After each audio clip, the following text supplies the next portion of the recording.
यार ये अपनी मर्जी से वोट से कौन आता है इधर, यहाँ पे दो ताकतें हैं। बिल्कुल, जो दोनों ताकतों से टकरा गया है, क्या वो अच्छा लीडर नहीं है? अगर हजरत उमर को दरवाजे पे रोक के कहा जा सकता है दो चादरें किस तरह आई हैं, तो ये उनसे ज़्यादा मुकद्दस हैं। लोग बोलते हैं सरदारी डाकू है, आज इधर आज सब कहेंगे हम सबका भाई सरदारी भाई। सबसे बड़ा डाकू जो फरार हमारे मुल्क में गरदार, पाकिस्तान का गरदार अल्ताफ हुसैन, आज वो इधर आज एक जलसा करे, सब कहेंगे हम सबका भाई अल्ताफ भाई। किस अवाम की बात करते हो भाई मेरे, किस अवाम की बात कर रहे हो? जब तक अवाम ठीक नहीं होगी तब तक उमरान से नहीं आएंगे। कैसे ठीक होगी आपकी नज़र में? क्यों अवाम को सबसे पहले अल्लाह के रसूल सल्लल्लाहु अलैहि वसल्लम की अताअत करेंगे फिर ठीक होंगे। अल्लाह के रसूल की अताअत जब तक हम लोग नहीं करेंगे तब तक हम ठीक नहीं हो सकते। देखे, जब तक फजर की नमाज अल्हम्दुलिल्लाह पढ़ते होंगे, अगर नहीं पढ़ते अल्लाह साहब को तौफीक दे, सुबह फजर की नमाज में आप चले जाए एक साहब मुकम्मल नहीं होती, बहुत बड़ा मोहल्ला होगा तो शायद एक साहब हो जाए, तो हम किधर से ठीक होंगे? अच्छा, इस्लामी जमातें जो तहज्जुद पढ़ते हैं, उन्होंने इस्लामी जमातें बनाई हुई हैं, वो क्यों ना कहा? वो तो नमाजें भी पढ़ते हैं, वो तो इस्लामी भी। मैं उसका जवाब देता हूँ। सबसे बड़े जलसे किसके होते हैं? काजी साहब जो मर चुके हैं, ठीक है, जब वोट उनका पड़ता ही नहीं है, अवाम ने वोट डालने का, काजी ने खुद डालना है, अवाम इनके पीछे जाती है। जब वोट की बारी आती है, कोई शेर पे मोहर लगाता है, कोई तीर पे लगाता है, कोई बल्ले पे लगाता है। मैं जमात इस्लामी को वोट देता हूँ और वो इल्हाक कर लेते हैं नवाज शरीफ से, फिर क्या करेंगे? जमात इस्लामी इल्हाक करती रहे, इल्हाक कर लेते हैं नवाज शरीफ से, इल्हाक कर लेते हैं जरदारी से, फिर क्या करेंगे? वोट तो आपने उनको दिया था। यार ये अपनी मर्जी से वोट से कौन आता है इधर, यहाँ पे दो ताकतें हैं।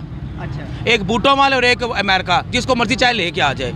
3.5 साल या 4 साल सही किया गलत किया, वो बैठा हुआ था, रातों रात पीटीएम बनाया है, रातों रात उसको थप्पड़ मारे हैं बगैर उठे, जहाँ से नीचे उधर दोनों बाप बेटे को एक वज़ीर आज़म बना दिया, एक वज़ीर आला बना दिया।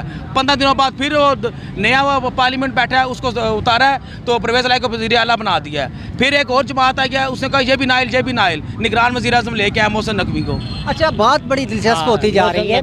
आपने कहा दो ताकतें, एक बूटों वाले, एक अमेरिका, जो दोनों ताकतों से टकरा गया है, क्या वो अच्छा लीडर नहीं है? उसको कौन मानता है? उसको भी वो अवाम गालियाँ दे रही है, उसको भी अवाम को छोड़े, आपकी नज़र में वो कैसा है जो दोनों से टकरा? मैं बताता हूँ, उसकी कुछ बातें तो बहुत अच्छी हैं, कुछ बातें उसकी ठीक नहीं थी। देखो, कुछ आप बातें जा रहे हैं, अभी आप कह रहे थे बिल्कुल ठीक नहीं है। अभी नहीं, मैं कुछ बातें उसकी ठीक थी, कुछ ऐसी बातें ऐसी होती हैं वो जज्बात में जो ना बंदा कुछ ऐसी लफाज निकाल देता है जिसके पकड़ में आता है। भट्टो साहब को हमने देखा नहीं, हमने उसको वीडियो सुनी है, अपने वाला साहब अल्हम्दुलिल्लाह जिंदा है, उन्होंने बताया भट्टो बहुत आदमी था, कुछ चंद बातें थी जज्बाती थी जिसकी वजह से सफाई पे चले गए। ये समझो कि जूनियर भट्टो भी इसको कह सकते हो आप इमरान खान को। चले एक तकाबुल कर लेते हैं, आखिरी बात बता दें, ये जो इस वक्त 3 बड़ी जमातें हैं, वफाकी जमातें हैं 3 बड़ी, इनमें सबसे बेहतर कौन? जी, किन में? ये जो 3 बड़ी वफाकी जमातें हैं, पीपल्स पार्टी, नवाज लीग, पीटीआई, इनमें सबसे बेहतर कोई भी नहीं। कोई भी नहीं, सब ऐसे ही हैं, सब आते हैं अपने मुफाद के लिए आते हैं, अपनी कुर्सी के लिए आते हैं। अवाम के लिए कोई रिलीफ देगा तो हम फिर इसको कहेंगे ये ठीक है। अगर हजरत उमर को दरवाजे पे रोक के कहा जा सकता है दो चादरें किस तरह आई हैं, तो ये उनसे ज़्यादा मुकद्दस हैं, ये इनकी ज़्यादा इज्जत है। सिर्फ मसला ये है अवाम पढ़ी लिखी नहीं है, यहाँ पे लिटरेसी रेट बहुत कम है, ठीक है, और इनको समझ नहीं है। ने ये दिया ना कि अपना हक लो, ये तो बात डेफिनेटली सही है। ये तो उसने 2 चीज़ें जो की हैं, देखिए आज तक किसी में हिम्मत नहीं हुई कि यूएनओ में जाके अल्लाह का नाम ले या कलमा पढ़े, आज तक करवाना कि हम ये उसकी बहुत बड़ी कामयाबी है, सीधी बात है। वरना हमारे तो कलमा भी नहीं किसी को आता, ना किसी को कुल वल्लाह आती है। जितने सेनेट में बैठे हैं, कौमी असम्बली में बैठे, किसी से पूछ लें, इनको तो ये भी नहीं आता, आप किसी से पूछ लें। अभी जो ये चीफ जस्टिस का इंतज़ार कर रहे हैं फायद ईसा का, उसका आप क्लिप सुने, उन्होंने कहा जी मोहम्मद सल्लल्लाहु अलैहि वसल्लम, रुक के फिर कहता है ईसा सल्लल्लाहु अलैहि वसल्लम। यार हमारे बच्चों से भी पूछ लो, आखिरी नबी कौन है, पहला कौन है, दरमियान में कौन आया, मुझसे पूछ लो, मेरे बच्चों से पूछ लो, इनको नहीं पता। तो एक बात करना, इनमें एबिलिटी नहीं है गवर्नमेंट करने की। ये हमारा कसूर है कि हमने इनको अपने सर पे मुसल्लत किया हुआ है, क्योंकि हमारी अवाम पढ़ी लिखी नहीं है।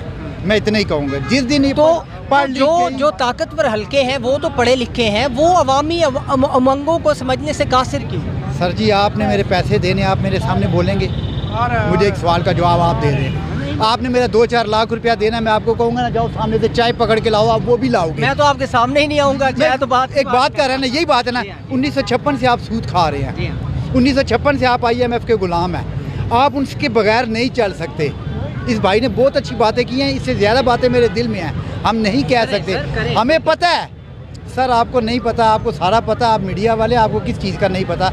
यहाँ बात करना सही बात। उल्टा बजाय उसको सही करने के, अपनी बात की, अपनी गलती को मानने के, बंदे को गायब कर देते। चली है रस्म के कोई न सर उठा के चले, लेकिन ये करना पड़ेगा, कुछ ना कुछ तो करना पड़ेगा। डेफिनेटली जब तक नहीं निकलेंगे अल्लाह तो। उस कौम की हालत नहीं बदलता जो अपनी हालत खुद ना बदले। ये अपनी हालत बदलें, ये सड़कों पे आए, इन्होंने 50-50 हज़ार बिल दिया, सड़कों पे नहीं आए, इन्होंने किराया आए थे थोड़े दिनों के लिए फिर चले गए। कुछ भी नहीं होता। जब वही तक कह रहा हूँ ना, इंडिविजुअल तौर पे आप लोग सारे एक पेज पे आके सड़कों पे नहीं आएंगे, अपना हक नहीं मांगेंगे।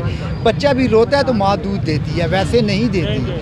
आप सड़कों पे तो आए, आप अपना हक मांगे, ये नहीं देंगे, फिर अवाम जाने और ये जाने कब तक आपको उठाएंगे, कब तक आपको जेलों में डालेंगे, कब तक आपके साथ जुल्म करेंगे। मुझे पता है किस किस महकमे को, किस किस इदारे को, किस किस बंदे को फ्री बिजली मिलती है, मैं नहीं बोल सकता, आपको भी पता है।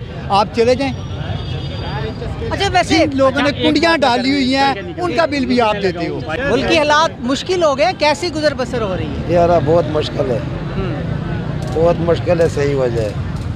किसी सियासतदान से, हुक्मरान से कोई उम्मीद है? इमरान खान, नवाज शरीफ, जरदारी? जो भी आता है चोर आता है, चोर डाकू आता है, मिला हुआ आता है, इंडिया के साथ मिला होता है या अमेरिका के साथ मिला होता है, उसके डॉलर के साथ काम हो, डॉलर के साथ काम है उनका, समझ गया। और किसी के साथ ना, अवाम के साथ काम है उनका, बेशक मारे या भूखे मार जाए। इलेक्शन क्यों नहीं हो रहे पाकिस्तान में? इंतखाबात क्यों नहीं हो रहे? इलेक्शन इसलिए नहीं हो रहा है, कोई सच्चा आदमी बैठ जाएगा तो फिर उनका निज़ाम ख़राब हो जाएगा, समझ गया ना। हाँ, सच आदमी आ जाएगा तो फिर उनका निज़ाम ख़राब हो जाएगा, फिर सर, नहीं आएगा। इलेक्शन कौन होने देता? हालात खराब हो गए हैं, मुआशी हालात, कैसी गुजर बसर हो रही है? बिल्कुल जो है ना धर्म भरम है, किसी किस्म का जो है ना, यकीन करो गुजारा बहुत मुश्किल हो गया है इसकी। मैं खुद जो है ना मजदूरी भी करता हूँ, ये बाइकियाँ भी चलाता हूँ, अल्लाह की यकीन करो ना कि बहुत मुश्किल हो गया। बिल आया, मैं रेड़े का मजदूरी हूँ, ठीक है ना, मेरा बिल आया 32,700 रुपये का। कितने अफराद हैं घर? जी, घर के कितने अफराद हैं? 7 बंदे हैं।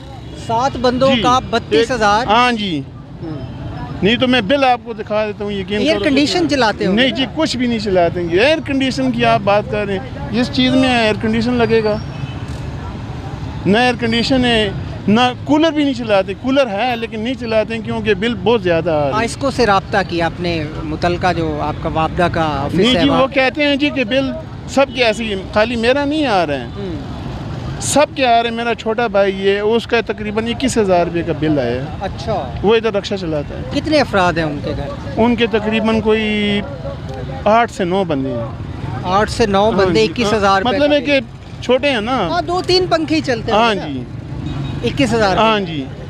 इस तमाम तर सूरत हाल से पाकिस्तान में कोई एक सियासतदान ऐसा है जो पाकिस्तान को निकाल सकता है? ये कौन निकाल सकता है? वो एक था, उसको इन्होंने जो है ना बंद कर दिया है, ठीक है ना। जो था वो सिर्फ ज़िया बाबा था, ज़िया बाबा था और या मुशर्रफ था। उसके बाद जो भी आया चोर डाकू ही आया।